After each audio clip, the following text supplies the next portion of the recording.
Kuya Richard, Amen, Pas. opening prayer po. Kaya dapat ang Kristiyano laging handa yan. Dapat Glory to God. Kaya biglaan ito. Amen. Sige po. Glory to God. Tayo po ay mag-pray sa gabing ito. Lord, maraming salamat po sa gabing ito. Kami po yung tinipon. Salamat po sa aming mga matututunan sa gabing ito, Panginoon. Lord, bigyan po ng extra wisdom knowledge to our pastors, especially po mga aming pastors, Pastor Bernard, Pastor Irene, O Lord. Lord, maraming salamat sa mga naka-join tonight, O Lord. We glorify your name, O Lord Jesus. Nagpapasalamat sa kami, Panginoon, sa aming mga matututunan, O Lord. Lord, wala kaming may pagmamalaki, Panginoon, kundi po, Panginoon Sus, ang maniklod sa iyo, Lord. Lagi po namin binabalik ang papuri at pagsamba sa pangalan mo, Panginoon, O Lord. Lord, bigyan po ng kalakasan ng mga kapatiran na nagnanais na maka-join, Panginoon, sa gabing ito, Panginoon Sus. Amen. Hindi lang po, Panginoon, dito sa Saudi Arabia, maging sa Pilipinas, Panginoon. Ang mga magla-live na marami pong makapakinig, hindi lang po sa Pilipinas, Lord. Isa po sa aming dinadalangin ang aming bansa, Lord, sa anong kaguluhan na may umupa ng mga ito, Panginoon ng God, Lord. Mga leader, bigyan ng wisdom. Ipuwi mo kanilang kaisipan, Panginoon, upang sila magpakumbaba, Panginoon, Lord. Lord, maraming salamat sa gabing ito, Panginoon Sus, Lord, at binibigyan namin ng papuri palagi sa iyo, Panginoon. Lord, ang mga aming kapatiran na wala pa, Panginoon, sa join, O God, bigyan niyo po, Panginoon Sus, ng pagkakataon sila yung maka-join sa aming Bible study tonight, at hindi lang po kami makinig sa gabing ito. Mag-spread po, Lord, ang aming Bible study. Bigyan niyo po lagi, Panginoon Sus, ng kalakasan, katalinuhan, Panginoon, namin mga pastor, O Lord, maging ang brethren, mga kapatiran, O God. Salamat siya, Panginoon, sa gabing ito. Papasalamat kami. Binabalik namin ng papuri sa iyo palagi, O Lord. Jesus, and we pray. Amen. Amen. Amen po. Amen. Salamat po sa unang pangalaman sa opening prayer po ni Kuya Richard. Amen. Tayo po ay mag-interretso na po. At napakalaga na magkaroon tayo ng pag-aaral. Itong Book of Revelation. Talagang ang bawat kapatiran talaga nakakapagbigay po ng information. It's supposed to be, itong Book of Revelation, hinahatid ko lang po ito in preparation. 2 meeting lang po. No, pero ang dating kasi yung 2 meeting na kamisado siyang concise, hindi siya mabibigyan na masyadong detalye sa justification. Kaya may nagsuggest ang kapatid sa akin, Pas, bakit hindi mo email yun? Actually, marami sa topic ang Book of Revelation. Not the same ng other po na book. Ang ibang book po, napakadali po quality, hindi discuss mo lang, summarize mo lang. Pero ang Book of Revelation kasi, since it's a prophetic book, napaka-hirap pong himayin ng napakadalawang meeting lang. So, since nagkaroon po tayo ng meeting at nagkaroon po tayo ng decision, nahahatiin po natin. Hindi daw clear yung audio. Hahatiin po natin, weekly. Sige nga ulitin. Pakisabi po pagka hindi clear, magtaas lang po, mag-comment po. Hindi pa clear mga. Malakas daw yung echo ng mic. Hello po, Pas. Irene. Tanggalin na lang po. Wala nang echo. Mas maganda po ang Teka lang audio po mga kakuya. Opo, mas Tayo maganda po yung Mas experimental. maliwanag po. Mas Mas maliwanag po yung Irene. Sige nga. Yan po, Alam po, nadidinig na po ako. dinig ka. Opo, Inig Pastor, po. malinaw, Pastora po. Mas malinaw po yung boses. Oh. Di ba? Opo, mas maliwanag Hindi pa sa naman lakas lang po. Okay na po ba? Yung volume na, yung main volume na kalagay. Okay na po ba? Naririnig nyo maayos? So, hello? Irene. Opo. Pas, malayo po yung boses ni Pas B. Yung sa'yo clear. Hello, test 1, 1, 2, test. Diba? Ilalagay ko ito. Ito na lalagay ko sa'yo. Yung laptop. Para mas Teka, ilalapit ko na ng kay Pas. Kuya Dave, hindi ako makakapag screenshot. Sige, itapat ko na lang kay Pas. Ilan mo? Kasya? Kasya. Lagi, laptop ko tawag. Hindi kasya. Okay na po, nadidinig ka po? Amen po. Yes Amen. po. Mas okay na po. Amen. Nilapit ang pala. din siya. Huwag na tayo mag-maturate naman tayo. Hindi, pwede rin, no? Hindi, okay na mag-mic para may, ulitin po natin, nasa last book po tayo, and then we divided, yung kulay yellow po, as you can see, we divided po with a different sequence, kasi iba-iba kasi ang topic po nito eh. The last na atin pong pag-aaral, the Book of Revelation, yung unang-unang part is about the 7 churches. Nabanggit po yan from Revelation chapter 1, chapter 2, 3, 4, and 5. Yung chapter 2 and 3, binigyan po natin ng emphasis ngayon, which is the 7 churches, yung 7 simbahan. Yung chapter 4 and 5, yan po yung 7 seal na bubuksan po, no? Magandang topic din po yan. Then after po niyan, yan ay mga succeeding mangyayari po about the 7 years tribulation. Kaya kung titignan po natin, hinimayin po natin para po mas malinaw. So let us proceed sa ating pong pag-aaral. At ang ginawa po natin ay hiniwalay lang po natin yung kung sinamarize po natin. Ba't wala? Ayaw yung pumito. Wala siya. Andali po, nag-freeze. Pagka matagal nag-freeze. Pagkipindot lang po enter.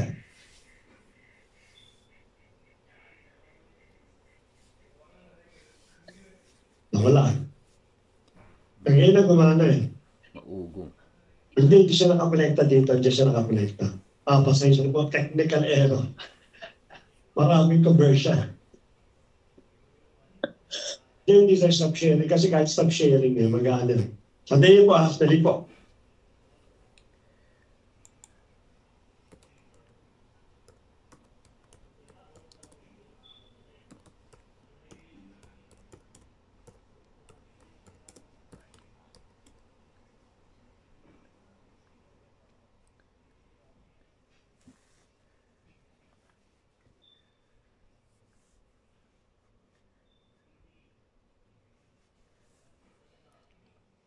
Okay po, yan. Malino na po. At yung summary, tinanggal ko na po yung una, nilagay ko lang sa 27. No, sinabi natin yung Book of Revelation is about God's sovereignty, Christ's return, God's faithfulness, God's faithful judgment, at saka po hope. Yan po yung matatalakay po natin from chapter 1 up to chapter 22. Pero hinimayin po natin, hihimay-himayin po natin. The next one po, ang title po natin is about the Book of Revelations, chapter 2. Now, the prophecy book, but this time is part 2 about the 7 churches. Ano po ba ang kalagahan ng 7 iglesia? Now, ang Book of Revelation po, normally kilala po natin to bilang prophecy o prophetic book ang pagkadababanggit po. Revelation, prophetic o prophecy book po yan. But actually, yung pong Book of Revelation, it is also a testament, sulat, letter. Now, it is a personal letter ng ating Panginoon na ipinagkaloob sa angel at ipinagkaloob naman kay John. Bakit po personal letter? Sapagkat sinulatan po ng ating Panginoon itong 7 iglesia. Kung sinulatan mismo ng ating Panginoon, talaga naman po siya mismo ang nagbigay ng sulat, nangangahulugan, napaka-importante po ng 7 iglesia na mapapanggit po sa chapter 2 at chapter 3. At ano po ang meaning at ano po ang dahilan? Bakit sumulat po ang ating pong Panginoon? Kasi po, nabasa po natin dito po sa book ng Prost. At siya nag-stop.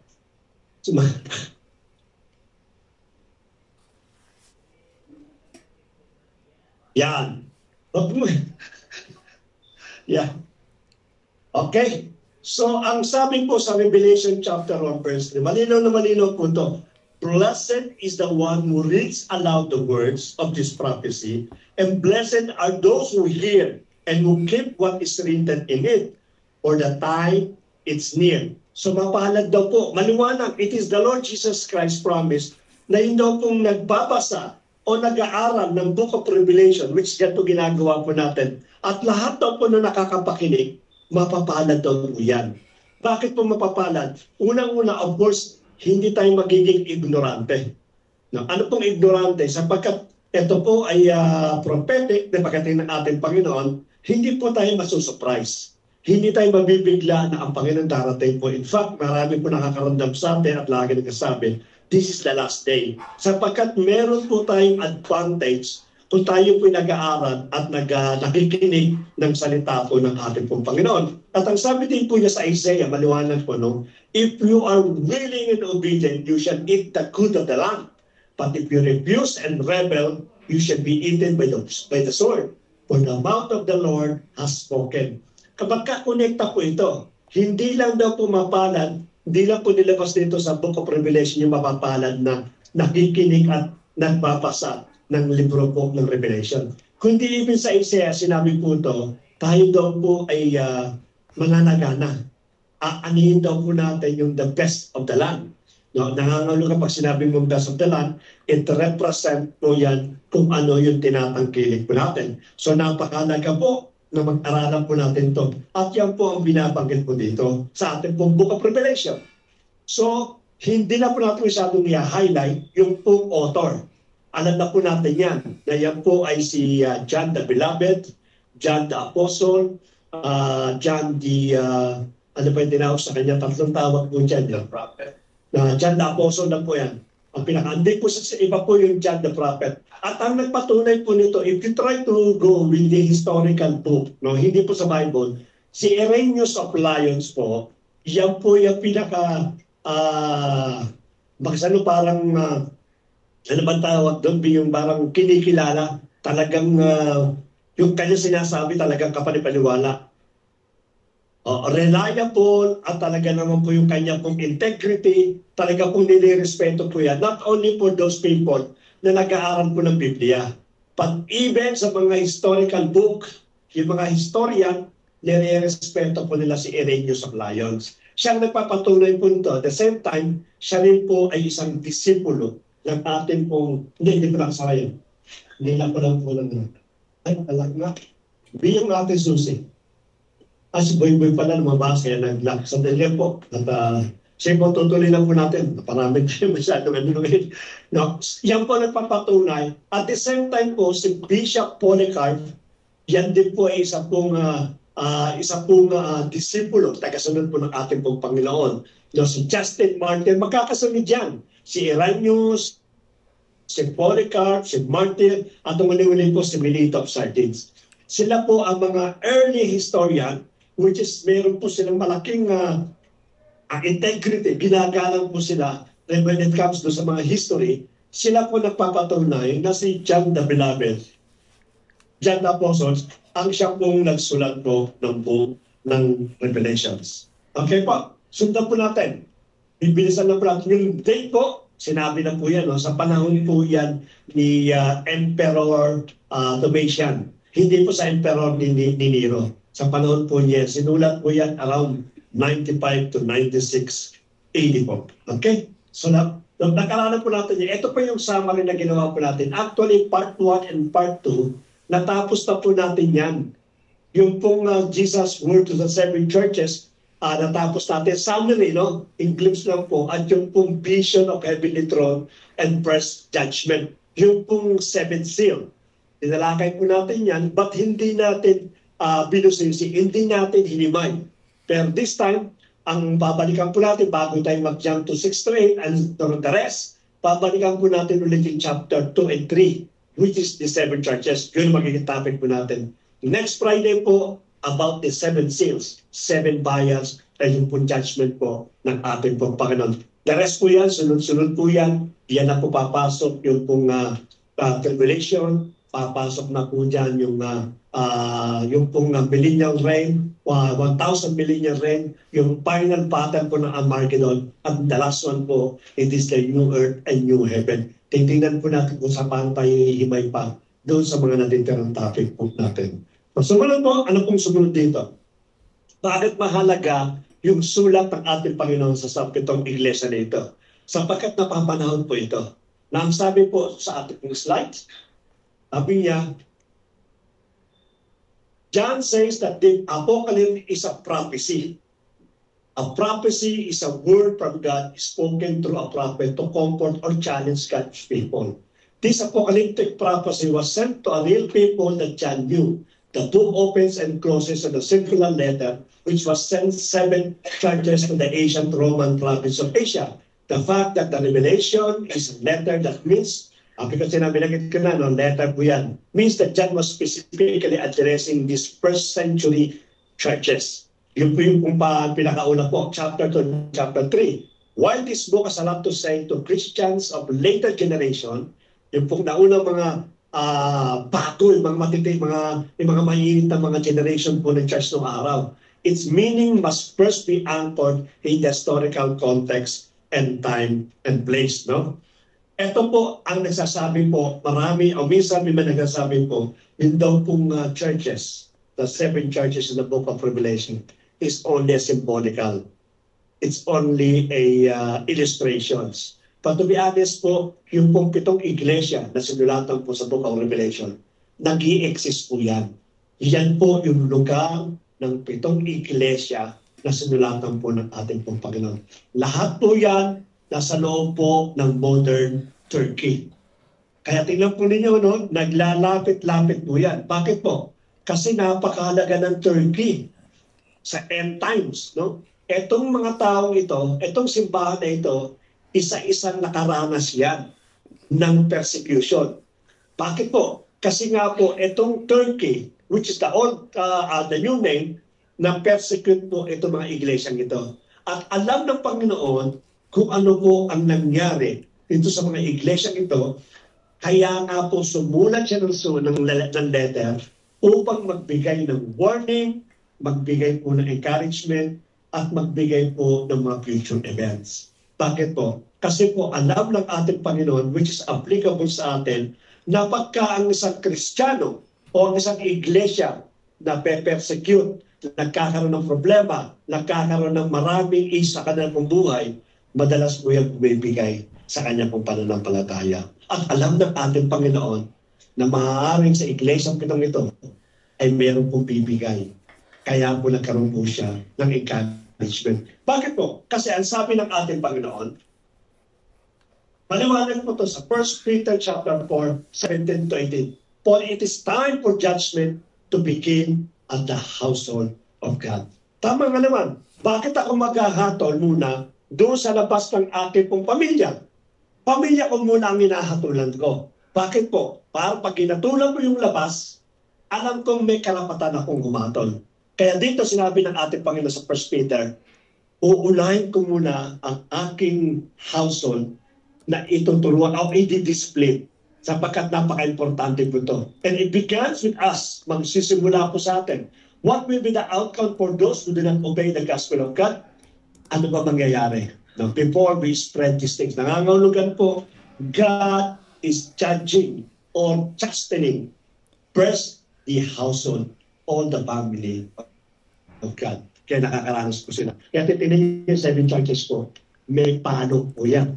Pinapalo ng ating Panginoon, winawarningan. Bakit po? Sapagkat ang sabi niya, tinidisiplina po niya yung kanyang pong mga mahal sa buhay. Yung lahat ng membro ng kanyang pong pamilya. Let us proceed. Yung sa Jesus word to 7 churches, nabanggit ko na po ito na nakaraan, no? Ano? Na po. Tapos ko na rin. Ayun na, stop. Ito na.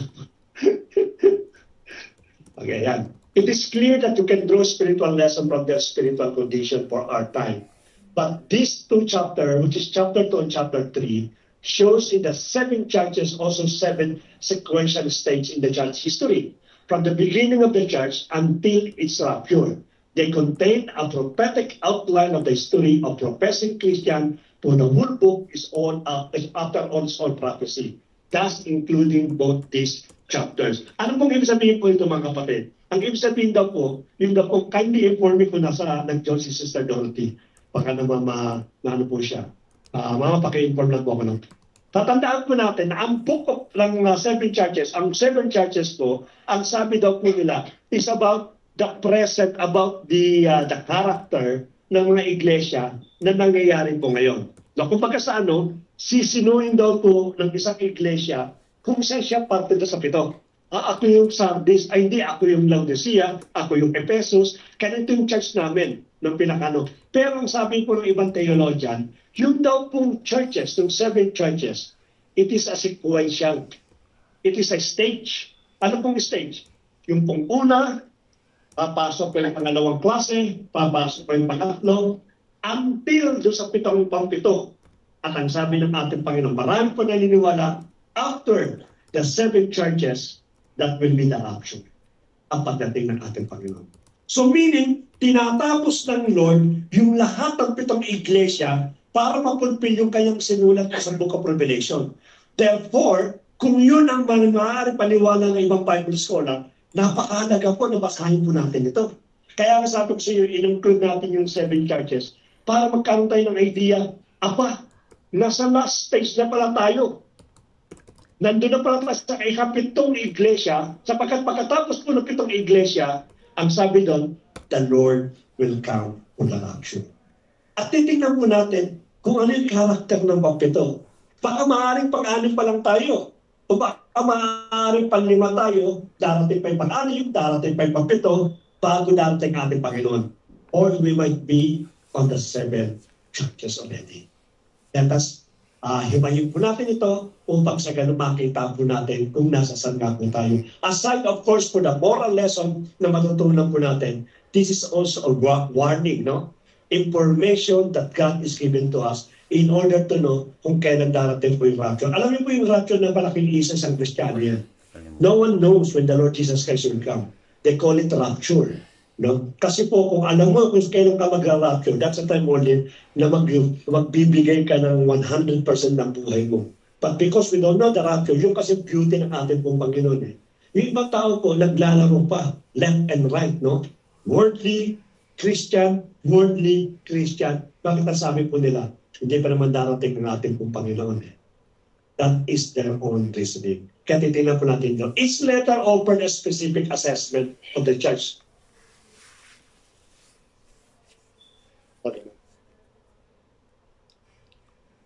Each letter offered a specific assessment of the church's spiritual health, detailing their triumphs, weaknesses, and any deviation from the true faith. From good to apostate church, each church representing different stages of deformation. Ipinakikita po rito kung paano po, nakikita po dito kung paano po na-deform. So from the beginning, na-deform po nagkaroon po ng reformation, and again is going to apostate church. At yun po ang pinaka-warning at ang pinaka-sign ng ating Panginoon. When everything seems is okay, like in the day of Noah, then that's the time that I will come. Sabi ng ating Panginoon.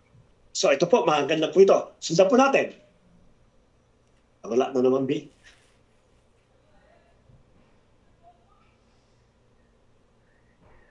Bakit nawawala?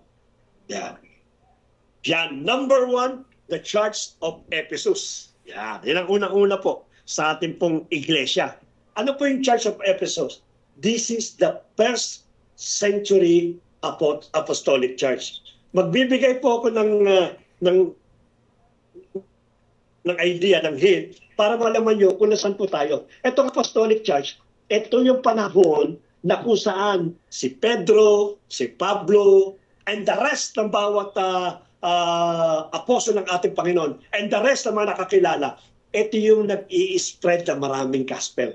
So nangangahulugan, they are the 1st century. Yung unang-una, yung pinakapuro na itinatag ng ating Panginoon, ito yung Church of Ephesus. When I mention the date, it doesn't mean that kasi sa Book of Revelation, hindi po binanggit ko anong date po ito. But because of some people na nag-aaral po, they're trying to put it in a dispensation, itong kada church na ito. Kaya sabi nila, yung Ephesus, dahil base ito pagkakasulat ng ating Panginoon, it might be the 1st century, the original, the first one na iglesia po na tinayo ng ating Panginoon. It was spreadly wide, sabi nga ni Pedro, iba? Isang pangangaral lang, 5,000, 3,000, ang dumadami. Ito po yung sinasabi po nila, the Church of Ephesus na mababasa po natin sa Revelation chapter 1, verse 1 to 7. The commendable church, ang tawag po dyan, was located at a major harbor or the agency and housed one of the 7 wonders of the Asian world, a temple to to Artemis. Sino po si Artemis? Ito po yung pong sinamba nung isa pong lipi, no? Kaya hindi po sila napasama doon sa 144,000. I think si Dan, I cannot remember, I think si Dan, ang pinakano po noon. Kasama po yan si Artemis. No, yan po ay famous sa Greek, no? Nakilala mo si Artemis sa Greek. Yan. Diyan sa Ephesus, itinayo, yan nga si Artemis na yan. Founded by Paul, this was the most prominent church in Asia Minor. Bakit prominent? Kasi nga sila mismo ang nag-i-spread mismo. Matatapang, talaga namang walang takot sa buhay, talaga namang ibinigay yung 100% po nila, at alam naman po natin kung sino-sino ito. Yan ang pinaka-istorya po ng Church of Ephesus. Ephesus was the Asia prominent commercial and cultural center. Binanggit na natin yan, yung napagkalalan sa Ephesians. Napakayaman ng lugar na ito. Christ's letter to the Church of Ephesus praises the congregation for its deeds, hard work, and perseverance, and for rejecting false prophet. Napakaganda ng commendation po ng ating pong Panginoon. After po nila Peter, nagpatuloy po yan, nag-spread po na maraming Kristiyano po, at napakaganda. Kaya nga yung kanilang deeds is pure, yung kanilang perseverance, yung kanilang works, talaga naman po nakapokus sa ating Panginoon. Which mababasa po natin sa Revelation chapter 2, verse 22. Bakit po? Kasi fresh na fresh po ito eh. Ito yung mga inabot ng ating Panginoon na talagang first na naturuan, tapos yung mga naturuan pa nila talaga naman po second na kung malapit sa ating Panginoon, kaya malalim yung kanilang paglilingkod sa ministry. However, may commendation, pinuri ng Panginoon itong iglesia nito, meron po siyang sinabi dito. Ano po yung sinabi po niya? Despite its hard work and doctrinal integrity, Christ forged the community for having forsaken the first love. So sabi niya, I have something against thee. Thou left thy first love. Yun ang sinabi ng ating Panginoon. Despite ng kanila pong ginagawa, pinanggit na ng Panginoon, ano po yung first love? Revelation chapter 2, verse 5. The forsaken love can mean that the Ephesians have become less devoted to Christ, or that the work they did was no longer motivated by love for one another. Left their first love. Doesn't constitute that the Church of Ephesians or Ephesus change or swing their behavior toward the kingdom of God, but rather it is more of personal complaint how their relationship to the King of Kings. Yung pinanggit po dito. No? It is not how the Ephesian people, the Ephesus, they change their behavior.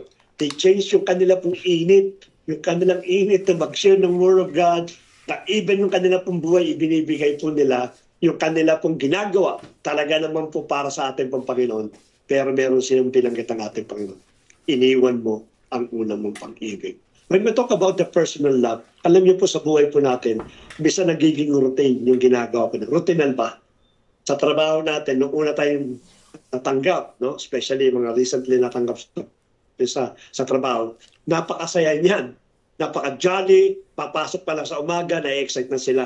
Kasi matagal silang hindi nakaranas ng trabaho. Kaya nung nagkaroon sila ng trabaho, o first time nila nagkaroon ng trabaho, napaka-init mo niyan. Mabatiin sa amo, sa mga kasama sa trabaho. Kahit yung mga mabababa sa atin, binabati natin. Bakit po? Kasi andun yung kanyang excitement. Andun yung pagmamahal po niya. But when times comes, na paulit-ulit po yan, papasok na lang po yan, gagawin yung trabaho niya, uuwi pa ng bahay, tutulog, papasok sa umaga, naging routine. Etong mga tao ito sa Ephesus, maaaring ganoon nangyari sa buhay po nila. They go for missionary ministry, they spread the gospel, but because yun ay nakasanayan po nila na wala na yung pag-share ng word of God na meron kang excitement sa puso po natin. Ito po yung nangyari sa church po ng Ephesus. At maaaring nangyayari po sa bawat isa po sa atin. And this is the reason why we study these 7 churches. Para malaman po natin na maaaring siguro nabitag na rin ako ng ganun. Pupunta ako ng simbahan. Bakit? Kasi kinakalang pumunta ng simbahan. Diba? Hindi mo na minimit ang ating pong Panginoon. Ako po ay naging bitag po sa ganyang bagay. Dati nung kami po ay nagsisimba ni Pastora, nung kami po ay maalis, we intend to play the worship song.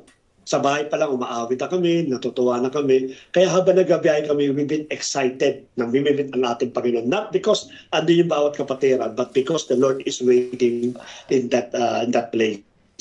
Yun yung kinaano po namin. Pero minsan dati ka sa punto na para bang gising mo, liligo ka, bihis ka, punta ka simbahan, uwi ka pagkatapos ng simbahan. Nagiging routine. So be careful sapagkat ang sabi ng ating Panginoon, alam ko yung commitment mo. Alam ko naman yung pag-ibig mo sa akin. Alam ko din yung mga ginagawa mo para sa akin. Pero kung naman kalimutan yung unang pag-ibig na nagkakilala po tayo. Sometimes nangyayari sa relationship na mag-boyfriend na mag-girlfriend yun, right? Pagkabago po, sasabihin siya, hindi talaga ako makatulog, kulang na lang 24 hours na maibigay ko sa iyo. Kinakalamig, 25, 26, 30 hours ko sa sobrang isang araw. No? Meron pa yung mga aakat ng pitong bundok para makarating sa iyo. Ano yung maraming dagat. Yan yung mga susungkitin ko yung buwan nung gagawin kong kwintas. Kasi po talaga po na-in-love ka ng todo. Kaya lahat ng bagay na sinasabi mo, as it impossible, pero andun yung heart mo sa sinasabi mo. And that is the first love that these people, they left. At nire-remind sila ng ating Panginoon. It is not unusual not to be excited about the new things and to grow indifferent towards them over time. As we observe in the church at Ephesus, it can even happen in our relationship with Jesus. The excitement of meeting and following Him can become routine. Naging routine na lang. Umaawit ako because people around me na nagmakanta, mapalapak ako because the pastor, the messenger said, pumalakpak ako, nagsasabi ako ng amen because someone told me to say amen, not because of the heart anymore. Nasabi nga natin, ako, ugali ko po, napapansin po ninyo. And I hope doon po sa lahat po na tumatayo sa pulpit, no? I never said amen. Hindi po ako nakasalita ng ganun. I would like everyone to say amen from the bottom of their heart. Nakatunayan, natuwa ka doon sa sinabi ng nagtuturo, kaya ka nag-amen. Kaysa, wala pang amen dyan. Kaysa pipiti mo na tao na amen. Sapagkat ang amen po, it is an heavenly word. Sinasabi po yan out of your gratitude sa ating pong Panginoon. Ganito pa nangyayari sa Church of Ephesus. Christ warned the Ephesian church, if you do not repent, do the first works, I will come to you quickly and remove your lampstand from its place. Tatupay po yan. In other words, He removed the church influence and power. Hindi naman po sinabi sa kanila mawawala sila sa karin ng Diyos. Ang sabi niya, kung hindi ka magbabago, yung luningning mo na bilang isang Kristiyano, tatanggalin ko yan para sa iyo. The glory that I share to you, yung ikaw ay talagang mahal mo ang Panginoon, that is the cause ng pag-iwan mo ng iyong kasalanan. Remember, no? As I said, while we're studying the 7, nasa una pa lang po tayo, let us contemplate yung ginagawa natin sa ating Panginoon. Are really also the same as Church of Ephesus. Masipag, talaga naman po andun yung kanang seriousness, but wala na po yung dakilang pag-ibig sa ating Panginoon. Second, Smyrna. Sino ba itong Smyrna? Ang tawag sa kanila, the Suffering Church, which around 200 or 300 BC. So progressive po yan, no? As you can see, I'm saying the date because it is progressive. After po ng mainit na paglilingkod, no? Kasi talagang logical marami po ang nainggit during that time. Kaya dumating sa punto na itong Smyrna, it is the time where they're facing the great persecutions na nangyari po. Simula po yan noong 70 AD sa panahon po ni Emperor Nero na kung saan po lahat ng klase po ng uri ng pagpapatay, inverted cross, hinati yung katawan, pinakain sa layon, sinunog po ng buhay, lahat po yan naranasan po during the Dark Ages. From 70 AD, sunod-sunod na po yan hanggang 300 AD. No? Tinanas po ng Kristiyano yung matinding persecution. Kaya tawag sa kanila Smyrna, the Suffering Church. Sila po ang umani nung pong init ng Ephesus na ginawa po. Sundan po natin istorya. The home of Homer. Si Homer po isa pong mahusay na ang tawag dito, yung philosopher, no? Sa panahon po ng Greek, na panahon ng Greece. And the Temple of Athena, kilala sa Athena, again, sa Greek po yan, was a beautiful, bustling seaport. In the 2nd century AD, Rome martyred Polycarp, its bishop. Bilang kita po natin yan, si Polycarp po, nanggaling kay Irenaeus, pagkatapos po ni Irenaeus, si Polycarp po ang dumating. Nangangulugan po, inahambing nilang Smyrna sa panahon po ni Polycarp and the rest up to 300 AD. Smyrna was home for the large Jewish community hostile to Christian. Nangangulugan po itong Smyrna, it is a camp, it is a consecration ng mga lumang Hudyo, matatandang Hudyo. Pag matandang Hudyo ka, definitely ang kaaway mo ano? Kristiyano. Kasi ang katwiran nila, sinisira ninyo ang batas ni Moses. Kaya imagine, parang si Pablo. Si Pablo po, isa pa siyang Hudyo. Na talaga naman po panatik na Hudyo, ang balak niya, lipunin lahat ng Kristiyano. Ito po yung po nangyayari sa Smyrna because they are encamped, consecrated by those traditional Jew. Kaya po ginagawa po na pinipersecute nila yung mga Kristiyano. The Bible note that slanderous accusation by Jews against Christians have led to Christian persecution by Roman authorities. Yan po mabasa po natin sa Book of Acts because of the sulsul ng mga lumang Kristiyano. So during that time, they are not allowed to capture these people. Kaya ang ginagawa nila, sinusubong sa mga Romano at yung mga Romano po ang nagpapahirap po during that time. Christ's revelation to the Church of Smyrna commends the community for its material poverty. Mahirap po sila, but its spiritual wealth. Actually, yung Smyrna po kasi, hindi sila masyadong mayaman, nakatulad ng Ephesus, nakatulad ng Philadelphia. Sila po ay isa pong mahirap, but they are rich in spiritual wealth. No? Talaga naman ano doon kanila pong bunga. Maaari siguro ito yung mga bunga ng mga Ephesus ng araw po. At naisalin sa kanilang pananampalataya nila. And acknowledge his wrongful persecution. Christ does not reprimand this church, but warns of impending imprisonment for some of its members, urging them to remain faithful even to the point of death and remember the promise of their victor's crown. Imagine po ninyo, yun ang kanya po. Wala pong commendation, wala pong paghatol ng ating Panginoon, but rather, it is an advanced warning that maybe some of you will be put into prison, maybe some of you will be put into death penalty. Yun ang mararanasan po nila. Kaya sabi nila, huwag kayo mag-alala. Bakit po? Because you have the victor's crown. Lagi natin kinakanta, di ba? Di ba? Yung, you have the victor's crown, you overcome. Kasi ang victor's crown, kasi overcomer po yan. Kaya ang sabi niya, kapag alala, pag nag-overcome ka, meron kang victor's crown. Ang sinabi po sa Revelation chapter 2, verse 10. The time of Smyrna corresponds with the time of the Christian persecution by the Romans. All of these persecutions, there were 10 that took place under the 10 Romans emperor. Ang haba po niyan. Sabi ko nga po sa inyo, they started with the Roman emperor na si Nero at nagdire-diretso po ito. It could be that the tribulation of 10 days refers to that Revelation chapter 2, verse 10. That period comprises the end of the 2nd century and the 3rd century. So napakahaba po ng ibinuwis ng ating pong mga kapatid na ito in order to defend ng ating pong doctrine ng ating Panginoon, yung gospel po. Imagine po ninyo, no? Panahon natin may mga persecution din po. At nakikita po natin, especially recently, no? Doon po sa Pakistan, may mga pinatay pong pastor po doon. Why? Because pagdidepende na sa kanila pong gospel. Kaya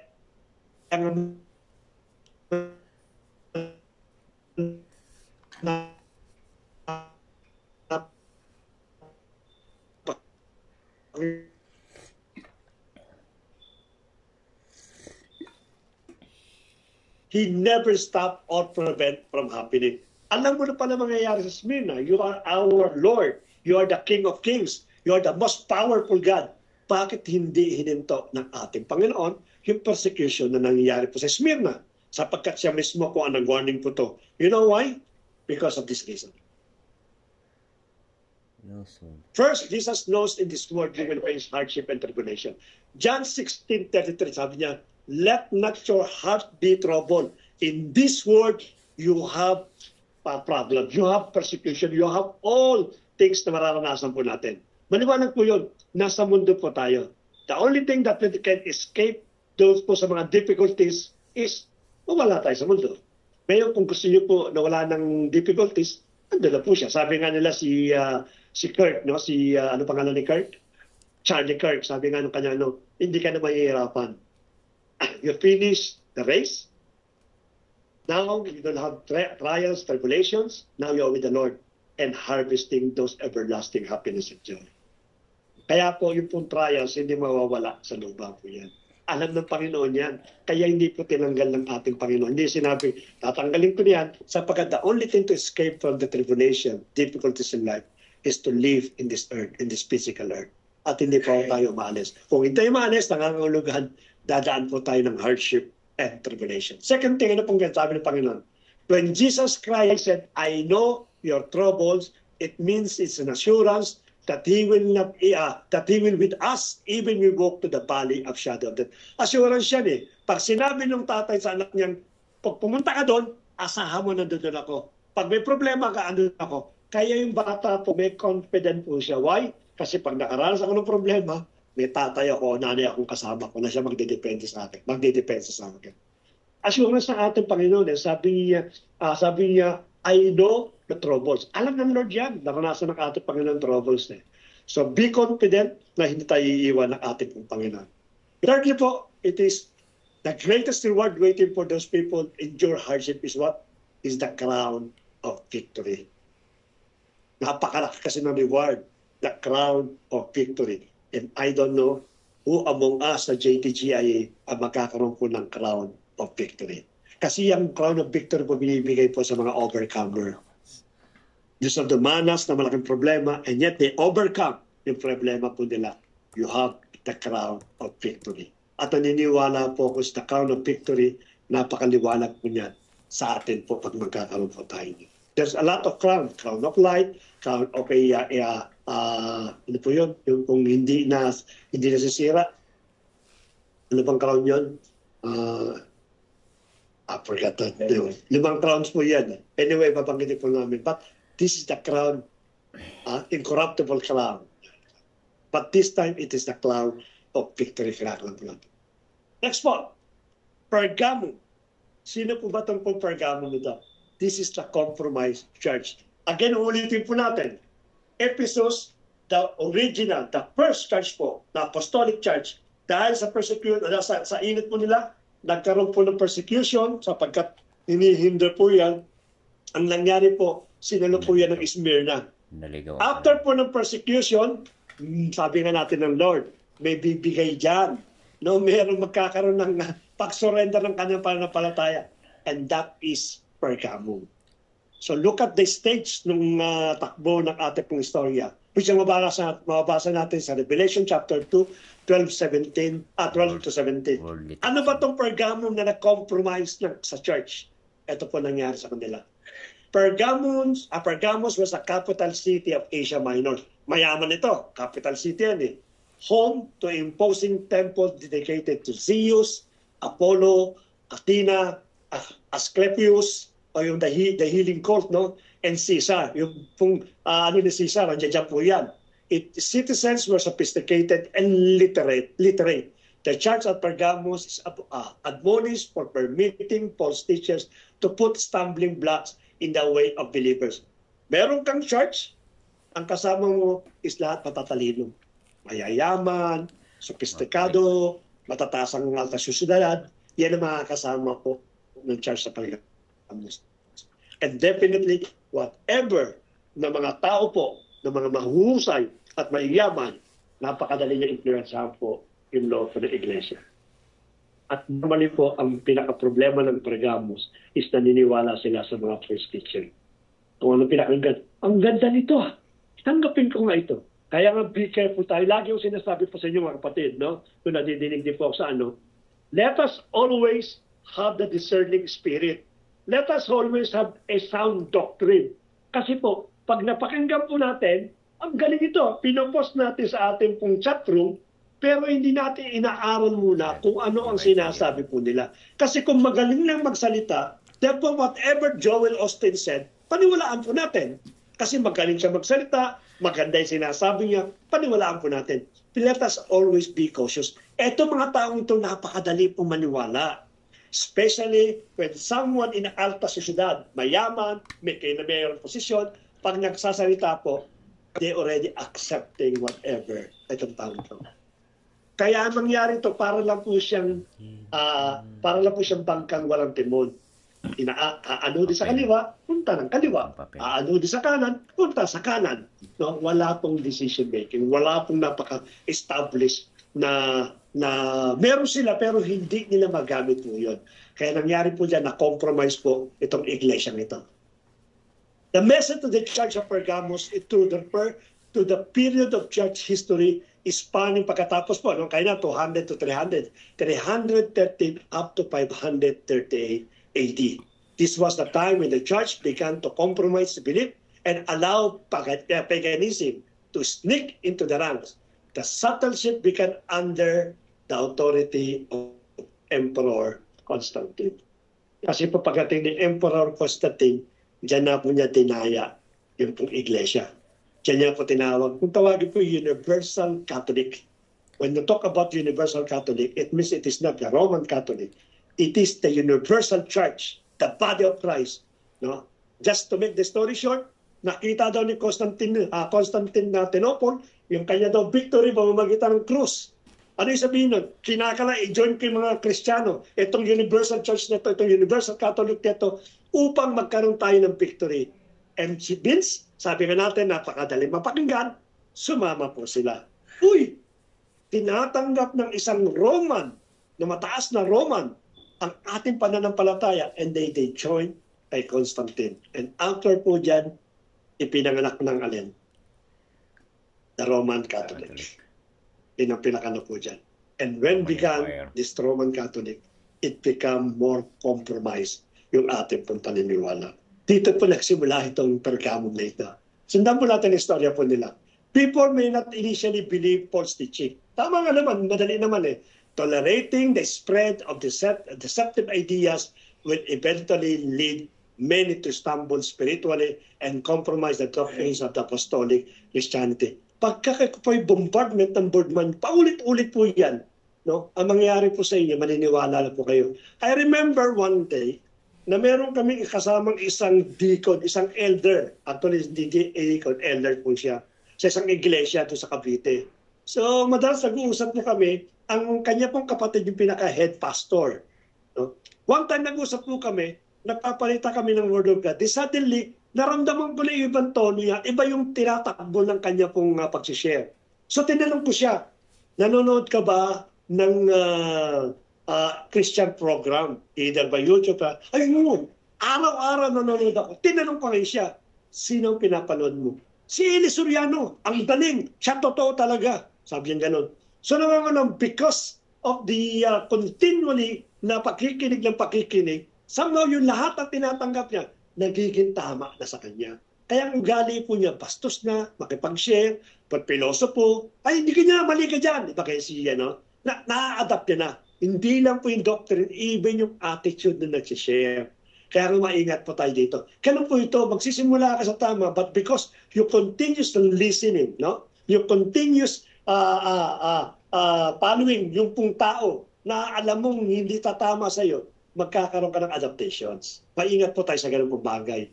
At ang sabi po rito, the Bible reveals that not only can false teacher cause people stumble, so also can trials, tribulation, persecutions, and poor example ng katulad po ng mga leaders. If the leaders show and poor examples, don't expect that the members will stand strong. Babaksak po yan. Some will even stumble over the Word of God and the teaching of Jesus Christ. Alam niyo po yung tinuro ng ating Panginoon, di ba? Marami po na stumble po dyan. It is the Lord Jesus Christ Himself ang nagtuturo po. But people get stumble. Ang ating Panginoon na nga, may stumble pa, how much more tayo? Kaya dapat din maingat tayo sa pananalita po natin. But it doesn't mean kung may stumble po sila. When we're telling the truth, let us always exercise telling the truth. Huwag po tayong, baka may stumble sila. Kaya gagawin mo, yung Word of God, haluan mo ng konti, compromise ang tawag mo doon. Katulad po nitong Pergamum. They compromise the word of God. The church compromised by embracing the doctrine of Balaam and the Nicolaitans. Bigyan ko po kayo ng konting idea. Who is Balaam? Balaam is a prophet of God. Sa panahon po ni Balak. Si Balak po, binabayaran si Balaam. Balaam, babayaran kita, sumpay mong Israel. Kasi kakalabanin lang Israel para matalo sila. Pero si Balaam po, hindi niya masumpa ang ating Panginoon, ang Israel. Sapagkat kinukontrol siya ng ating pong Panginoon. Kaya ito si Balaam, isang propetang bayaran. Ang gusto niya po magkasala ang Israel para po hindi na sila ipagtanggol ng ating pong Panginoon. Anong klase? By means of idolatry, sexual immorality, and so on and so forth.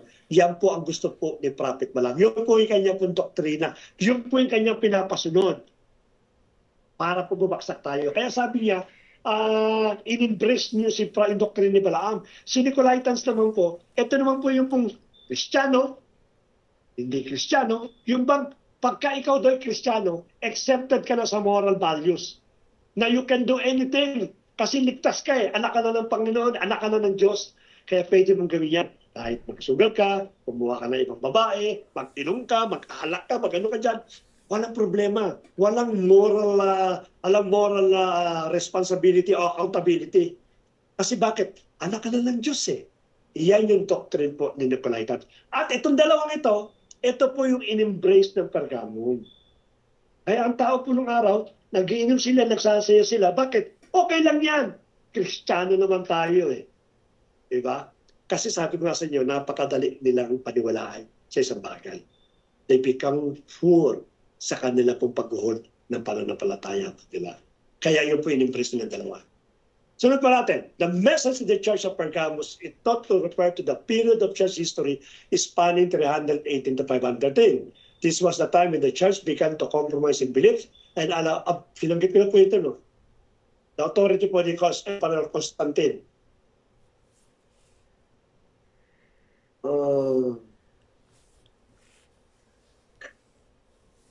Ito hindi pa po. During this time, the church chose to run away from simple faith and to substitute Bible truth with pagan traditions and rituals, undergoing a poverty-stricken persecution and ragtag slaves to opulence, wealth, and influence. It was the death knell to spirituality and profound fellowship with Jesus. Ito yung binanggit na po natin kanina. Sabi nga natin na minsan yung ating pong custom and traditions, sometimes po yan maiingat po tayo sa ganun pong bagay. Na meron ako isang Kristiyano na nakatabi po, nasinita ko po siya. Ang sabi niya, Pastor, ngayon pong araw na ito, natutuwa po ako. Sabi ko, bakit ka natutuwa? I'm thinking, may pagpapala, meron siyang Sabi niya, because ang sabi po ng horoscope ko, ito raw mangyayari sa akin sa ganito. Ano ito? Horoscope? Anong pinalaman ng horoscope sa future mo? It is the Lord who give ng destiny ba? Ay, ganun po ba, Pastor? Diba, sometimes yung ating culture ba, kasi mga magulang kung mahilig sa mag-horoscope misang card ang ginagamit, Taro card ba yan? Ay, mapapahalat ako ngayon. Hindi po natin inilalagay yung ating pong future. Yung mga culture po natin na nakasira, dapat po hindi natin pinapractice din. Discontinue na po. Pastor, paano po pa nagmamano po ako? Wala akong makitang diferensya doon. Kung ang tradition po nyo sa probinsya nyo ay nagmamano in giving respect, mabuti po yan. But let us always careful. No? Pastor, yung po pang pagkain na nakalagay doon sa sementeryo, tapos inuwi po namin, sayang naman kung tatapon namin, kakainin po namin po yun. Hindi na po bregal bagay. Sapagkat ang lahat po ng bagay na inihahain doon po sa mga Diyos, iba sa patay, yan po ay may mga spiritual na dala. Dapat po maingat po tayo sa bagay. So pipiliin po natin. Kung hindi po natin alam yung ganitong bagay, dapat po matuto tayo na magkaroon po ng questions. Pastor, ito po yung aming culture, okay po ba ito? Titingnan po natin sa salita po ng ating pong Panginoon. Ang Pergamon po, ganun din pong ginagawa nila. Their culture, their belief, their practices, pagamat hindi po na sa Biblia, tinatanggap po ng mga tao ito. The words of counsel that Jesus had for the church of Pergamo are cutting and concise. Repent, ito yung kanyang warning, repent or else I will come to you quickly and fight against you with the sword of my mouth. Kung hindi kayo magre-repent, ako mismo ang siyang lalaban sa inyo at gagamitin ko yung aking salita, which is the Holy Spirit. Hindi po natin alam kung ano ibig sabihin ng ating Panginoon, kung ano po lalabanan po niyo. Sino ba naman ang pwede lumabas sa ating pong Panginoon? So meaning, there is a strong warning itong Pergamum na ito. Na it might be also strong warning sa bawat isa po sa atin. The core issue of Pergamos was that they were drifting away from the Savior and mingling po biblical truth with human tradition and philosophy. Bilangin po yan. Jesus tells them not to do that. Culture and tradition have their place, but not when they are across purpose with the Word of God. Nagdidivide na po yung ating culture and tradition. Pagka po sinasagaan na po yung Word of God, it is the Word of God, is the ultimate authority po ng ating pong pananampalataya. Repentance means doing a U-turn and changing direction. Sometimes in life, we might find ourselves stumbling along the wrong path. When Jesus called to us, as he did to the church of Pergamos, and urged us to turn back, we would do well to listen to his warning. Let us always turn back, going back to ating pong Panginoon. The next one po, 4, Thyatira. Ano po yung Thyatira na ito? This is the church of the Middle Age. It is in between, no? In between na nakita na nila kung paano nagkakaroon ng compromise kanila kung pananampalataya. So ano pong nangyari sa church ng Thyatira? Located in modern Turkey and currently known as the Akhisir, the White Castle. Yan ang nila. Thyatira has significant historical and biblical significance as one of the 7 churches mentioned in the book of Revelation. Thyatira was known for its thriving textile industry and guilds. Mayaman din po ito, no? Halos yung ano po mayaman maliban na sa Smyrna. Mayaman din po itong Thyatira ito. The time of Thyatira means incense or sacrifice. Covers the period from the 7th to the 16th century. Malapit na po tayo. Kasi tayo ngayon nasa 200th century tayo eh. Pinaka 2000, no? Ito po, 1700 to 1600 century. Again, ulitin po natin yung date. Hindi po yun yung date po ng Thyatira. But because of the Bible theologian, sinasabi nila na itong Thyatira na ito na yung nangyayari ngayon sa mundo between ng 7th century up to 16th century. In that period, the Roman Catholic Church, ito na yun, di ba? After po ni Constantine, in-invent po niya the next emperor na pumalit po sa kanya in order to hold yung pong power, no, hindi power sa Roma, kundi power for the entire community po na, including those mga Christian po. Ang ginawa nila, magtayo tayo ng isang reliyon na siya po control, hindi lang sa Roma, kukontrolin niya ang lahat ng Kristiyano. And this is the time when they established the Roman Catholic Church. Yung po pagkakatindi po ito, no? At ang sabi po nila, para naman makontrol po natin sila. Kasi maraming leader ng church in different sector, in different location. May mga leader kasi yan.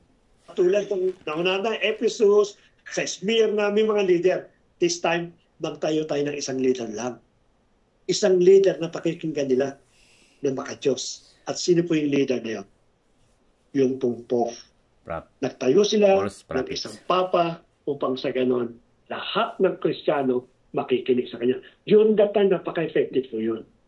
During that time, they believe that the Pope, it is the vicar, kung tawagin po nila, parang representative ng ating Panginoon sa lupa. So they believe that this leader will unite us and strong our belief. Yun ang paniniwala po nila. At ang Pope po is nanggaling po sa Roma. Kasi katwira nila, ano po dyan? Historical lang po, sasabihin nila. Kasi ang unang papa, si Pedro. Si Pedro po kilang isa sa mga poste yan, foundation ng iglesia ng araw. Kaya tao po, ay si Peter pala, ang siyang nito. Kaya sila naniwala po. Ang nangyari po dito, the Roman Catholic dominates in the person of the Pope over the world. No? Buong mundo na po, kasi napakalaki po ng sinakop ng Roma. The reverse of Pergamum. Ano po reverse of Pergamum? Where the church sought protection from the world, as a ruling church, the Roman Catholic Church has now come to the end. But an institution, it still exists and it will exist until the coming of the Lord. Which is totoo naman. Until na nag-i-exist po yan, until such time na dumating ang ating Panginoon, iwa-wipe up niyo po yung lahat ng mali pong paniniwala. So imagine po ninyo, when they started this single religion, lahat po yan, napakadami pong doktrina ang ginalaw po nito. Andiyan na po yung impyerno, andiyan na po yung pong, may tawag sila doon, yung nagbabayad para sa namatay, para mapunta daw po ng langit. Pinipili po nila yun. Kasi nasa purgatorio daw eh. Kaya gagawin nila, may tawag sila sa bayad na yun eh. Hindi dito na siya, may specific name sila doon na binabayad para yung indulgence, para kaluluwa ng nanay ko, mapunta ng langit. Ganun ang ginagawa ko doon. And that is the teaching coming from the Roman Catholic. Baptism ng bata and so on and so forth, napakadami po nilang pinakita dito. Dito na po nagkaroon po talaga ng isang malaking kaguluhan. Tandaan mo natin, the letter to the Church of Thyatira in Revelation focuses on the praiseworthy actions of the church, but also touches the issues of false teaching and immorality. This is transition po yan eh. Nagkakaroon kasi ng transition between the original church na sinako po ni Constantine na dinaya po niya going to the Roman Catholic. Kaya may mga natitira po dyan, may remnant. Kaya ito po, nag-aaral po ito, naghahalo po between the two. No, but because malakas kasi yung hatak ng tinayo na religion ng mga Romano, marami po ngayon na karoon po ng wrong practices po dito. Pwede po natin, no? The Church of the Thyatira succumbed to the same temptation. Nasuko na po sila. It was a time when the church became corrupt by combining pagan rites. Ito yung sasabi ko sa inyo. Yung pong inihalo, Christmas, that's also pagan rite. No? Yung pong birthday po yan ng anak ng God, Sun God, no? Si Sun God. Sa Greek kasi yung sa nila eh. Si Ra, no? Si Ra, Sun God. Kung tawagin nila, Ra. Ewan ko, hindi siya Greek mythology. Pero sa Egypt yan siguro, no? Ibang tanong. Pero when it comes doon sa Greek mythology, si Zeus kasi pinakano po nila dyan. So yun po nangyari. Pinaghalo na po ito. Yung practices ng Roman Catholic at yung mga Kristiyano po. Ang Kristiyano ngayon nagulong isipan. Masusundin natin dito. Ano ba totoo? But because of the authority was given, no? Ang paniniwala nila na ang Papa daw ay sa representative ng ating Panginoon, marami po ang nag-give up ng kanilang pananampalataya and they continue practicing Christianity and paganism. Pinaghalo na po. Panahon po ng Israel, pinaghalo na yan nung araw pa, iba? It was only formally na ginawa po at accepted during the time po ng Thyatira. But during the time po ng Israel, pinaghalo na po paganism at yung pong Christianity, o yung Judaism, pinakano po. Many pagan practices and hidden rituals were introduced in the churches. Baptism with Christian terminology, yung bata nga po, binabautismuan, related in some way to elements of the Bible and thus accepted as being true. Kasi pag ginalaw mo yung baptism, totoo nga naman yun, di ba? Pero ang nature ng baptism, sa New Testament, dapat alamin mo. Kasi ang ating Panginoon was baptized, malaki na siya. Kaya ang ginawa, bata, pwede rin yan. Kasi bakit po? To be honest, we don't want to ang tawag dito, manira, hintay na nanira po. But in reality, baptism was introduced for what reason? For money. Kasi marami po, may araw kasi pag nag-water baptize, na panahon, ngayon medyo may mga simbahan na ngayon na medyo nakakalata. So, sige, bigyan mo lang kami ng konti, pero nung araw po, may payment yan. Kasi, alam nila na patininong nila. Ganun po nangyari. Kaya in-introduce na yan yung baptism, baby baptism. Since may baptism, tama. No? Pero yung nature, hindi pa nakita. Kaya nga po, napaka-subtle. Katulad po ni Jezebel. Si Jezebel po, tinuro na maliwanag na maliwanag. No? Nung pinasok niya yung kanyang culture sa pinakano, hindi naman pwede niyan eh. Andiyan ang Diyos mo, pagtabihin mo yung Diyos ko dito. Yung pong napangasawa niyang si Ahab, tama na naman. Total, may Diyos din ako, may Diyos ka. Okay lang, pagtabihin natin. Kaya ang sabi ng ating Panginoon, di ba? I am a jealous God. No one natawag na dapat maging Diyos sa akin. Hindi po naisip ni Ahab po. Ganun po nangyari po dito. Maraming pinasok na ng pagan at mga hidden rituals. Do not pretend to go along with the false teaching for appearance sake. No? Do not compromise the truth. Do not go back into ways you have been called. Out of you will suffer tribulations. Pagka half-truth is what? Not absolute truth. So never live ng half-truth. Sapagkat pagdating sa Panginoon, yung half-truth mo is still a sin. Kasalanan pati po yan. Kaya hindi pa pwedeng, tama naman yung ano eh.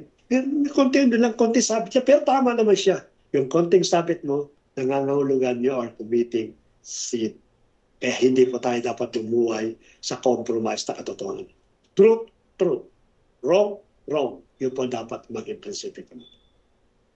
We are especially told that at the end of the age, many professing Christian, katulad natin, will be deluded into accepting false but fashionable religious belief because they did not know the truth or were willing to compromise the truth they once knew. No? They're willing to compromise as if wala namang masyado mawawala. Kumunti lang naman, kumuha lang ako ng isang ballpen. Kasing ganda ng ballpen eh. Pagkamat ang sabi ng boss namin, walang kukuha ng ballpen. Kumuha lang ako ng ballpen. Kumuha lang ako ng bond paper. Bakit? Kasi magpiprint kami ng mga song, mga song lineup. Ay wala kami bond paper. Kumuha lang ako ng bond paper. Kaya niya, 500 dyan eh. Kumuha lang ako ng 10. Okay lang naman yun. Sa Lord naman gagamitin eh. Let us always remember, sin is a sin. Hindi pa pwede po ikatwiran po natin. Ito mga taong ito, they're trying to justify yung mga mali po na nawapractice na po. The promise to each overcomer is, I will give him the morning star. Ito pangako po sa Revelation 2:28. The morning star shine most brightly when the surrounding background is darkest immediately before the dawn. Panglima po, Sardis. Sino ba itong Sardis na lang? The Church Protestant Reformation. Yan. Nakita na ng mga ibang matatalino, yung mga naiwan, bilang kalokohan ito pinagagawa natin. Dinadaya na tayo. Na parang nangyari, parang pag ginawa tayo uto-uto. No? Sabi nga natin, may mga remnant na tera po na talagang matatalino pa during that time, na talagang maaaring namulat siya sa katotohanan. Maling-mali ito. Ano po ba yung Reformation ito? Anong panahon ba ito? Sardis is about 30 miles south of Thyatira. Magkadikit po yan, continuing the circuit from the Ephesus which ended at Laodicea. The so-called Sardis period began about 1,580. Malapit na po tayo. Nasa 2,000 tayo. No? Following what is commonly referred as the Reformation. The address to Sardis is not a description of the Reformation itself, but it is aftermath. Aftermath. Yung nangyari po kasi, sino po ba ito mga ano to? Ito na mga age of Reformation, no? Sardis means escaping once. Nangangulugan, meron ka nakakulong dito, tumakas ka. At ito yung mga tao nito na tumakas upang magkaroon po ng revolution. Religious revolutionary at magkaroon po ng Reformation. Sabi po dyan is Sardis represent the age of Reformation between 1570 to 1750. During that time, many sincere Christians came out of the Roman Church searching for some biblical doctrine and practice listeners like Martin Luther, si John Knox, si Wycliffe, as si Swingley. Mahusay po ito. Si John Luther at si Martin Luther, alam po natin yan. No? Na talaga yung mga nagsulat ng may famous na verse niya, the just will live by it. Yun ang lagi sinusulat. Kasi, nakikita niya, kasi ito po ay pare. Isa po siyang pare. Nakikita niya, patabuhin ng pare okay sa simbahan, pero paglabas, naglalasing, nagsusugal, kasi nga ano yan Kastila. Ugaling Kastila, alam mo po natin po yan. Kanong ginagawa, naglilibang, as if walang God pagkatapos ng ano. So, namulat po ito, then suddenly Martin Luther read, no? Yung pong the just shall live by faith. So, nangangulugan pala, namumuhay kayo pananampalataya. Dapat mabuhay kami according sa pananampalataya namin. Yun ang nakita po niya. Si Knox po, isa po siyang Swiss, na isa pong Protestant. Si Wycliffe po, isa po siyang nagbigay ng translation ng mga Bible na according sa lengguwahe po ninyo. Para sa ganun, hindi po maging ignorance ng araw kasi bawal po tayo mawag ng Bible. Pagbasa ng Word of God. Kaya tayo po upo lang ganyan. Amen. Amen. Kaya sabihin po, nung nagkakaroon po ng nagpipreach po doon sa simbahan. Sinabi ng dapat magbigay kayo ng maraming alms. Amen, amen. Hindi natin nababasa sa Bible. Kasi po bakit? Kasi po pinagkaitan po tayo. Latin kasi ang araw na Bible during that time ng Roman, yung pinakauluma pa. Latin. So hindi po natin maintindihan dahil tayo ay mga Pilipino. Ang tawag nga sa atin, anong tawag sa atin? Mga Pilipino. Indio. Walang alam. Walang kaya na magbasa. Ito ngay si Wycliffe, hindi po siya nanahimik. So kung ikaw ay German, ita-translate ko sa German yung po nyo. Kaya nga po meron Wycliffe Bible eh. So kung ikaw ay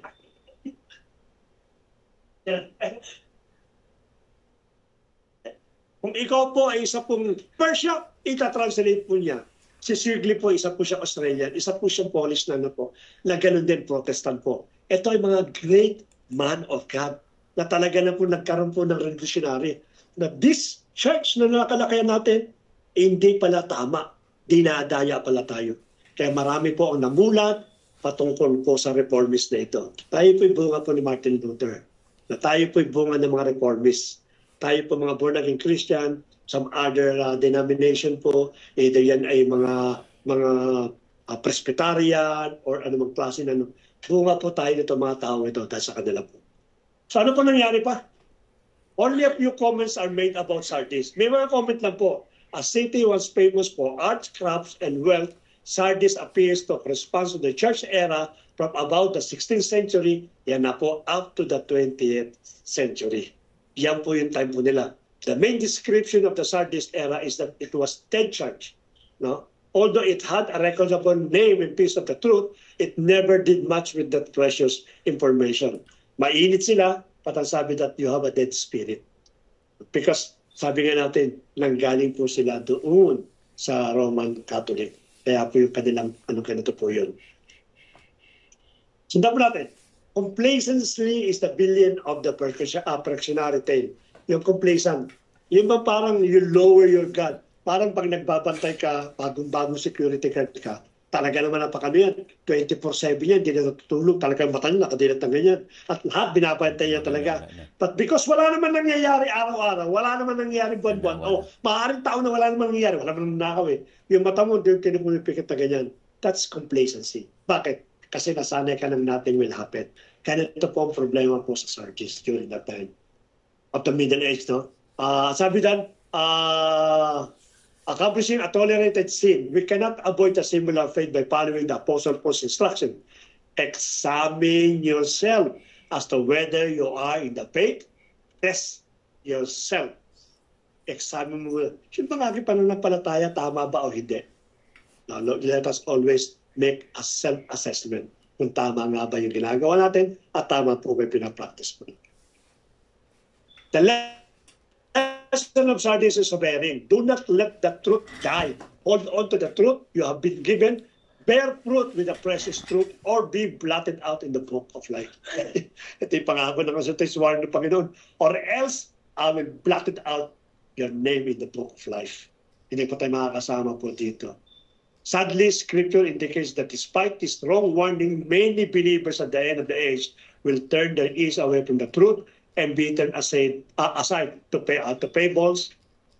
Isaiah wrote at the time before Christ returned, when the truth will be fallen in the street. The cost will be high if we let the truth die, falling to learn from the lesson of the Bible and history. Actually, totoo po yan. No? If you are trying to disregard the truth, the one that you receive it right now, you will suffer the consequences during the times of tribulation. Dadaanan po natin yan sa book of Revelation. Panganin po, Philadelphia, the charge of modern missionary. You have already the reformists, no? Marami na po nag-reformist, ni-reach out ang ibang bansa para po magkaroon po muli ng muling pagbabalik sa tunay na pananampalataya. And that is a modern missionary na ginawa po ng mga tao. The same Philadelphia means brotherly love. The city was given its name from the brotherly love displayed by the Attalus. The second toward his brother, that's Eugene. Yun po palang dahilan kung bakit may Philadelphia. Eugene, which won him the moniker of the Philadelphus. Philadelphia is known to have been a missionary city, though the term is probably not the same as what we would think of as a missionary endeavor today. In the early parts of the new millennium, the Legion tank Kasi yung Lydian tongue, ito po yung panahon pa bago dumating yung po yung Greek. No? Ito yung ginagamit minsan, mga old na language, before the Greek na nagkaroon po ng pagsakop, had become obsolete, and Greek had become the only spoken language in the country. The city itself was located at the gateway of the fertile valley of the Hermus and was sometimes referred to as a Little Athens. Let us remember, yung pong Hebrew, na wala po yan, namatay during that time. Kaya nga lagi nga nasabi, yun daw pong YHWH, ang basa daw po nila, anong pangalan ng YHWH? Padwa. Yod he padwa. Yan ang pinakanila. Padhe. Yo he padhe. Ang pinakanila. Hindi po tama po yon. May mga tao pong nagmamarunong na pinapaliwanag po nila. Wala pong sino man ang pwedeng makabanggit ng YHWH. Actually, that is the name of God na ibinigay. But the problem, hindi mo siya mapopronounce kasi during the time ni Alexander the Great, tinanggal po lahat ng libro. No one can speak Hebrew language. Kaya wala po sila. Lahat ng bagay kasabi nila, Alexander, paano man kami? May mga binabasa kami dito mga Hebrew namin eh.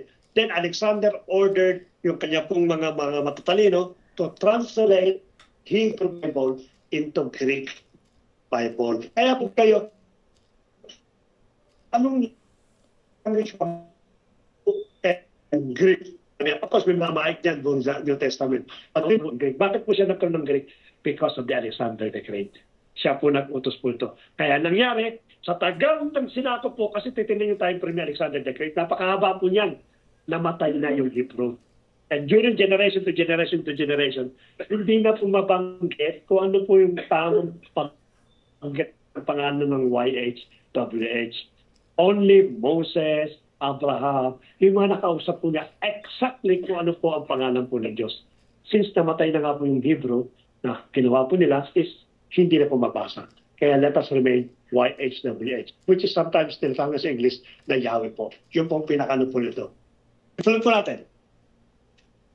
Jesus commends the Church of Philadelphia for his steadfast faithfulness.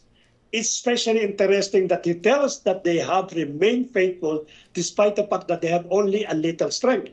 Konti nga na po. They have kept his word and not denied his name, and Jesus promised not only to place before them an open door, which no man can shut, but also to demonstrate to those who oppose them his love for his church. Ano po yan? Nangako ng ating Panginoon.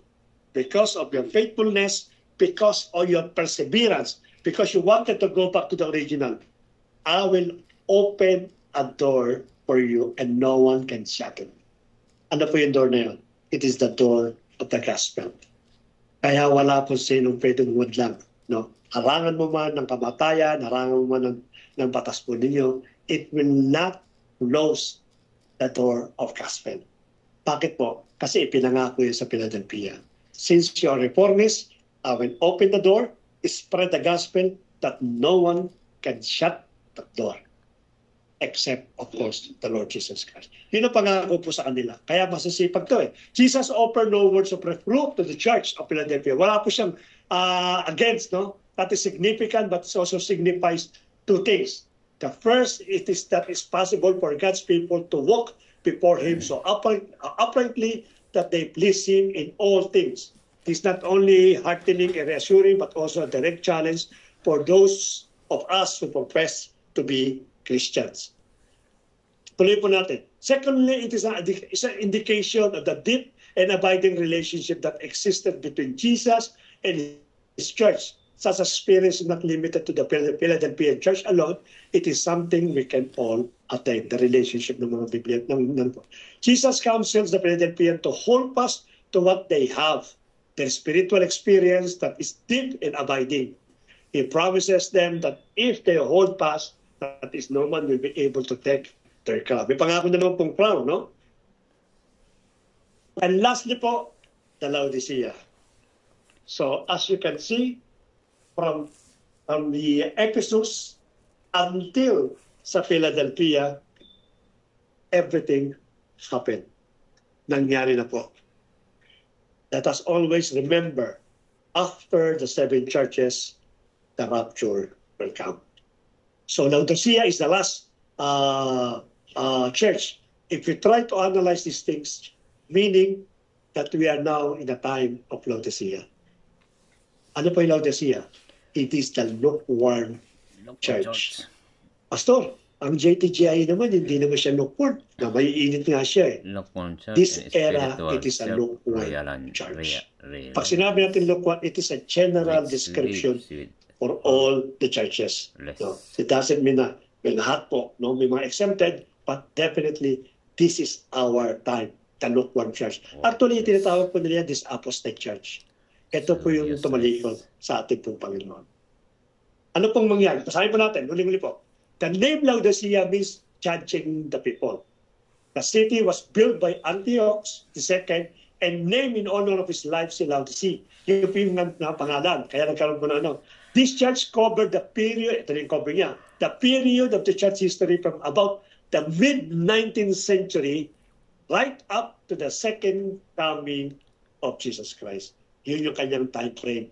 So, ibig sabihin, ang Laodicea po, nangyayari sa panahon po natin ngayon. It is the period of time when Jesus as high priest is ministering our advocate during the judgment taking place in the heavenly sanctuary. Laodicea found natin to comment the Laodiceans about. Wala namang kinument, no? Ano po yung, hindi siya tinaas, hindi siya na-praise, no? That is both sad and a little alarming. They are the final church, as I said. The church that stands in the very shadow of his return to earth in glory, and yet there is nothing positive to say about them or their spiritual condition. It makes you wonder about Jesus' question about whether or not he would find faith on the earth at his return. Why? Because this is what's happening now sa Iglesia po sa natin. It is a church that has become comfortable with the status quo, institutionalized and lacking that fervent grassroots zeals that was so characteristic of the Philadelphia period. Yung pong magkakontra sila. Whereas Philadelphia was driven by the desire to see people's lives transformed by the gospel, Laodicean seems to be driven by the desire to get comfortable even long nap. Natatala natin pa natin, iba? Mas gusto pa magpahinga. Mas gusto pa bigyan ng freedom yung bawat sa atin rather than to be part ng ating pong Panginoon. And yet, to the churches seem to be in deplorable condition, Jesus has not given up on them. Perhaps this is the most reassuring thing that about this entire message. Jesus tried hard to reach these people, even when it seems they are on the brink of ruin. Actually po, pinaalala po kami that the Laodicean church, someone told us, hindi naman daw po iglesia ito. No? It is not a true church of God. Hindi raw po siya, siya raw po ay isa pong maling simbahan, maling iglesia. Pero dito po, as you can see sa paliwanag po natin, no, pagkamat nakikita ng ating Panginoon at yung unti-unti kasi pag-slid, no? Unti-unti kasi pagbaksak ng iglesyang ito, pero ginagawa ng Panginoon, ini-encourage pa. No, talaga namang ini-encourage siya para manumbalik. Ito nangangulugan po itong Laodicea Church na ito. It is also nasa puso ng ating Panginoon. No, talagang i-consider po niya iglesia. But it's so, because of the, yung takbo na siguro ng mundong ito, it seems na unti-unti ito po nag-i-slip po ito. But still, the Bible, no, nababasa pa rin po natin ngayon at this very moment. Nakatunayan po, the Lord Jesus Christ keep on reminding and keep on saying na huwag kayo mag-i-slip ng pananampalataya because mahal na mahal ko kayo, and that's the reason na binigyan niya po ng warning o ng itong sulat na ito sa Laodicea. Even though the problem inherent in the church of Laodicea seems insurmountable, the church is not lost. Hindi pa na lost, no? There's still potential for them to be saved and brought back from the abyss that they are teetering on the brink of. May pag-asa. Tayo may pag-asa. Sabi nga, Angat Boy, may pag-asa po. Second chance. All of the scriptural maladies that a person can contract, the most dangerous is self-deceptions. A sense that we are better off than we actually are. It's easy to lie to ourselves, and as a sinners, we do all the time. We do all the time. This is why we need God's word so that we can understand our true conditions. The issue is not whether what Jesus is revealing to us about our spiritual condition. Tama nga, hindi issue po yun. Kung ano yung nire-reveal ng Lord, kung ano yung actual na condition po natin, is accurate or not, is God. We can be assured that is right. The question is, are we willing to accept it and let Him come into our lives and do something about it? That's the most important questions. Again, ulitin po natin, I will stop it here. We are in the progress ng ating pong timeline. No? And it's very important for us to discuss the 7 churches. Not only to know their character, but the most important, to know that we are really in the last days. No? Pastor, matagal ko na narinig yung last days na yan. Marami nagsasabi, last days na yan. Sapagkat hindi natin masisisi po ang mga nagpipreach. Indeed, we are in the last day. Hindi po natin, wala na pong church na nasusunod pa sa Laodicea after po nito. Kung hindi po magsisisi ang isang iglesia, ang sabi ng Ate Penon, He will come for those only people na nagbigay ng buhay sa Kanya. Ang sabi nga natin, lastly po, the hell is not belong to a person. It's not belong to people. It's belong to those and Lucifer at those rebellious angel. But because matigas ang ulo natin, despite all this warning na ibinibigay po ng ating pong Panginoon, ay patuloy pa rin po tayo na gumagawa po ng kasalanan. Let me open my data for later. Titiro talaga. Yan. Meron pa pong dalawa. Na slide pala. No? In order to sum up everything, patapos na po yan. Summary. Ito po yung character. No? Ephesus, Smyrna, Pergamum, Thyatira. Ano po Ephesus? It is the abandoned its first love. Ito yung sinabi ng ating Panginoon. But the word-focused church, andun yung kanilang laging trabaho. Smyrna, persecuted church, faithful church. No? Pergamum, compromised belief, the worldly church. That's what sumula. At Thyatira, it is a corrupted church, weak in faith. Ito po yung paano-anod lang po. No? At ang sumunod po ay Sardis, spiritually dead church, Philadelphia, enduring church, faithful church, and lastly po, the Laodicea, the lukewarm church or the apostate church. Dito po natin tatapusin at magandang gabi po sa inyo. Amen. Amen. Question and answer. Parang natulog na. Sige po. Tayo po ito muna sa question and answer bago pa maglobat ang aking laptop. Kung sino pong may mga tanong, sige lang po, magtanong. Sige po. Sino pong may tanong dyan? Pa-raise po ng hands para hindi po tayo sabay-sabay. Ano? Yan natin.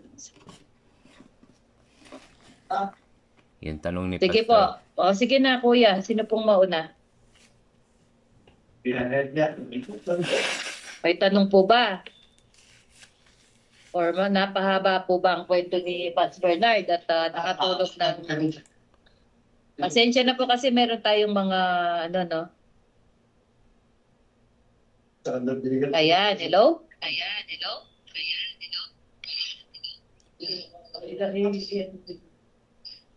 Ba't hindi marinig nila? Bakit dito sa akin unang Please go. Tapos, ang tanong ko, parang sa ratio pa, ang tinanong 2025 na sinundangan nito na nandito sabi na yung taon ba? 16, 17, 18, saan nagsimula rin pa? Saan nga nagbase? Okay. Ang tanong ko ni Kuya Ed, bali ang nangyari kasi, yun daw pong 7 churches, katulad na bilagin po natin, may mga date at may mga years and dispensation. Saan daw nakuha po yung dispensation? Actually po, the book of Revelation chapter 2 and chapter 3, Wala pong binanggit po ito. Walang binanggit na age. Wala pong binanggit.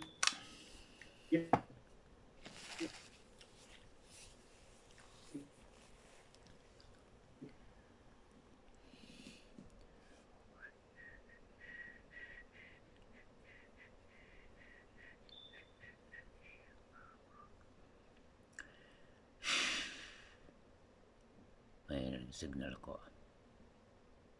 Nangyari.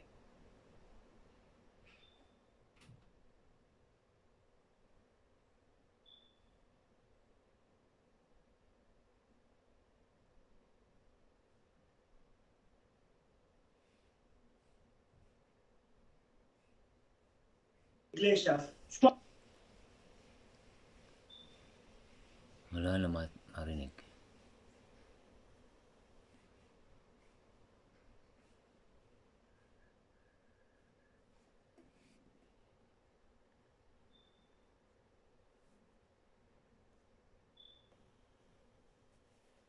Nangyari. At wala na marinig. Wala po ang Walang sounds. audio na wala pong audio pass.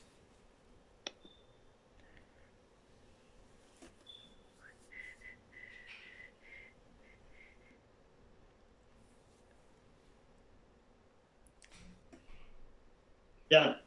Ayos na. Yan, man po. Dahil po sa init, nagkaroon po ng persecution. Kailan po nagkaroon po ng persecution? Yung ayos na estimate na po, no? At kailan po nagkaroon po na na-compromise na? Ganun panahon po ng pagkamo. So nangangulugan po, hindi lang tinignan ng letter na ito, yung talagang lumang iglesia sa panahon po ng mga disciple.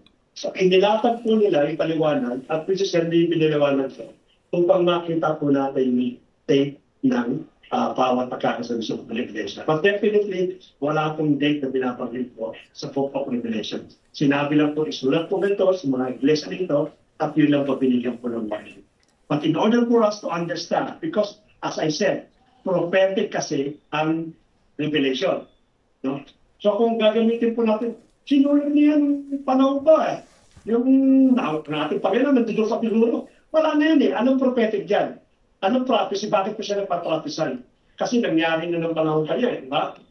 So there is some prophetic message inside the seven churches. And that is the prophecy. And that is the message behind the seven. Yung pagkasunod-sunod, in order for us to know that we are in the last day because of the end of the church. Yun ang pinaka. So, Okay. ibalik ko lang yung tanong ni Pastor Bernard noon nakaraan about sa Jesus the Great I Am, kung saan nakabilong sa seven churches.